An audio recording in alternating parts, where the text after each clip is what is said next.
JP, good morning. Thank you for hopping on with us. Well, thank you for having me. I appreciate it. First and foremost, just kind of the state of the LHSAA. It's been a sad story for people like me who's covered it, done play-by-play high school football, played for in the LHSAA when I was in high school, and have always loved prep sports just growing up. Now today, it seems like that the product is just very watered down and unorganized, and you guys are trying to fight to get it back together. What's going on? What's the state of the organization right now? Well, first of all, the Louisiana Select Association is not a separate organization from the LHSAA. In the LHSAA, they have a bunch of affiliate groups like the Coaches Association, the Athletic Directors Association, the Basketball Coaches Association, and those affiliate organizations just really advocate for the interests of those groups. Well, that's very similar to the Louisiana Select Association.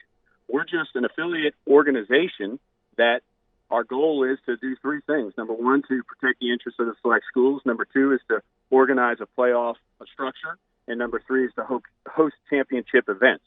So those are the three priorities of the LSA, and we have worked in conjunction with the LHSAA throughout this whole process. So they've given us great feedback and suggestions. They've given us good criticism, and we've taken it all. And yesterday we created an organization where we can do that. We can fulfill those priorities. Well, I guess so. Where it becomes a bit confusing, right, is that there's already a different playoffs for select and non-select, right? So are you saying that that y'all want more control over how those playoffs are formed, or the brackets, or the classifications? Like, what's the advantage of creating this new affiliate organization if there's already a split there? Like, if you already exist independently? Yeah. So in January there was a proposal that was passed that the select schools could host the championship honors in the sports that are split.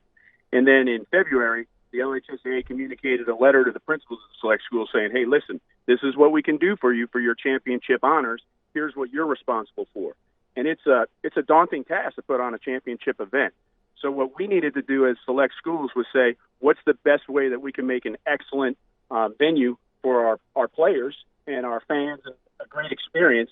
And so what we did was we just became organized to try to tackle that big task, which was directed to us by the LHSAA. So what we'll be able to do now is to have the opportunity to select venues and to potentially have all four select championships in football at the same place. Or if it worked out better, we could have two in one area, two in another. And so it all just depends. But there's so much work to be done. The good thing about yesterday was that we got organized. And now we have a subcommittee of football, we have a subcommittee of basketball, baseball, softball, which can tackle those really tough decisions and challenges that we'll have in the next couple months. Wait, so the main difference is now that you can choose venues for championship locations? Well, the process is this. What we did yesterday was each division in the select schools has an opportunity to waive their right to host championship honors.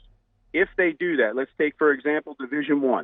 If all the schools in Division I say, we waive our right to host a championship venue at our campus, well, then collectively, Division I can go to a fantastic venue and say, hey, would you be interested in hosting the state championship for Division I select school?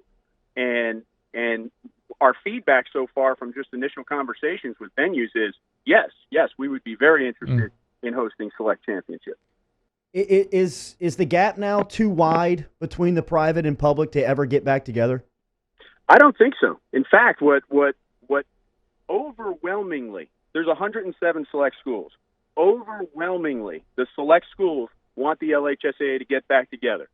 I played in it when it was when we played against public schools, and it was fantastic. And Adam McDowell is a real intelligent guy at the LHSAA. He told me about a survey that went out to students, and it asked, why do we have a split? Do you know the reason behind the split? And the students right now who are competing in the LHSAA, they don't know why we're not playing together. And so what the LSA wants to do is do whatever we can to bring the LHSAA back together. Okay. Having said that, Nice. we are now charged with hosting these championship honors, And so we have to get organized and figure out what's the best thing to do for those students who are going to be competing for state championships. JP Kelly, Catholic High's athletic director, with a couple of minutes here on Off the Bench. What's next? What's next is the select schools now have to make sure that all divisions are interested in foregoing their right to host, and then we have good leverage to go talk to venues. After that, what happened yesterday with a vote of 66-1, schools said, yes, we want to be part of the LSA. Some schools were not there and communicated with us that they just couldn't attend but want to be part of the LSA. So now there's just some paperwork to get done to make sure everybody's on board, get a big number of schools behind the association, and then the next thing is to try to figure out where's the best place to play the football state championship, because that's the first one up.